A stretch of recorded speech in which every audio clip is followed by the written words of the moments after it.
Ժողովուրդ ջան, կյանքում երևի դուք էլ եք հանդիպել արկածախնդիր մարդկանց, սովորաբար նման մարդը հայտնվում է կամ բանտում, կամ գերեզմանոցում։ Այսօր մեր երկիրը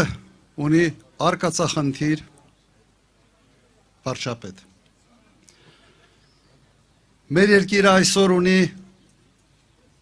Ընդհանրապես, եթե յուրաքանչյուր երկիր, որի առաջնորդը ստասան է, հայտնվում է լրջագույն պրոբլեմների առաջ։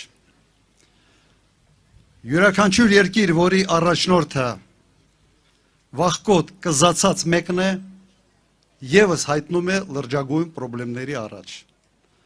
Հիմա Հայաստանում արկածախնդիր, ստախոս, վախկոտ կզացած այս երեք որակները իր մեջ կրող ազնվորությունն է ղեկավարում։ Նորմալ է սա։ Ուրեմն ինչ պիտի անենք։ Սա ռումբ է Հայաստանի Հանրապետության տակ։ Ուղղակի ռումբ է։ Համարեք, որ Հայաստան դաշինքը սապյորների խումբ է, որը պետք է այդ ռումբը վնասազերծի։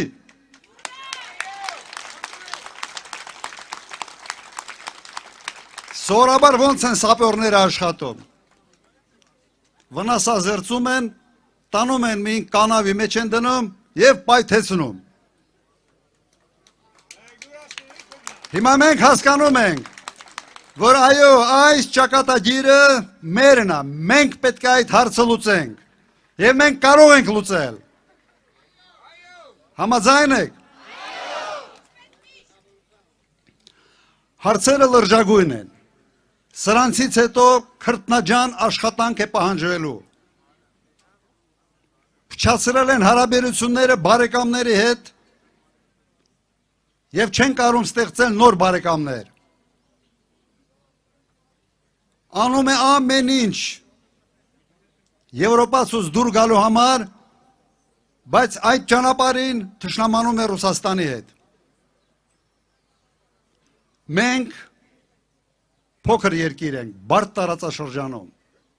Մենք իրավունք չունենք արկածախնդրությամբ զբաղվել արտաքին քաղաքականության ոլորտում։ Սա լուրջ հետևանքներ է ունենալու Հայաստանի տնտեսության համար և Հայաստանի անվտանգության համար։ Ինչի համար ես դա անում։ Մակրոնին դուր գալու համար։ Թո Բրիջիտը դրա մասի մտածի։ Ինչ ունես։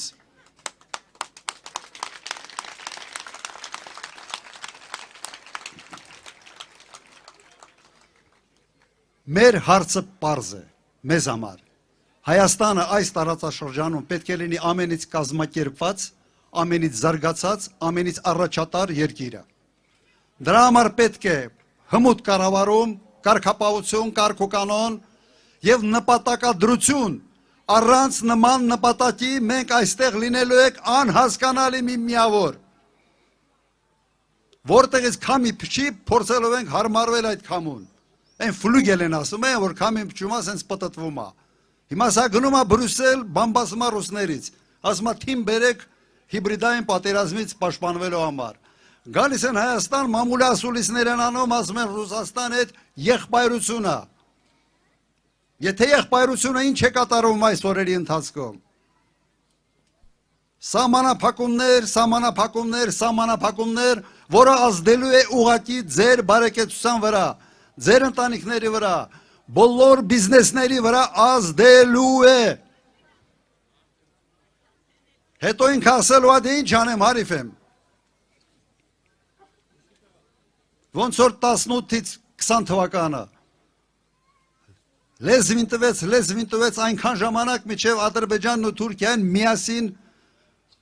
պատերազմ չսկսեցին։ Մի շաբաթ մինչև պատերազմը բերած սուերը թռցնում էր ցույց տալու համար, որ ինչքան ուժեղ ենք, օդը փակել ենք։ Հետո պարզվեց, որ 0 սուի հետ մի հատ հրթիռ չկար։ Սա ես դու։ Հիմա նոր արկածախնդրության մեջ է մտել, աշխարհաքաղաքական խաղերի մեջ է մտել, մեզ թշնամացնում է տարբեր աշխարհաքաղաքական կենտրոնների հետ, ինչի համար, ինչ ես ուզում, ժողովուրդ ջան, իսկապես պահը ճակատագրական է, պետք է բոլորս սթափվենք, ես ասացի, որ համարեք, որ մենք սապյորական թիմ ենք, կա մի ադրբեջանական ռումբ, որը հայտնվել է Հայաստանում, դեռ չի պայթել, բայց կարող է պայթի, վստահեք մեզ և մենք այդ միսիան մեր վրա վերցնելու ենք, ձեր օգնությամբ, ձեր քվեններով, ուրեմն միասին կարող ենք, միասին և հունիսի 7, համար 17, հունիսի 7, ով քվեարկում է Փաշինյանի համար, քվեարկում է Ալիևի համար, սա պետք է դառնա մի կարգախոս,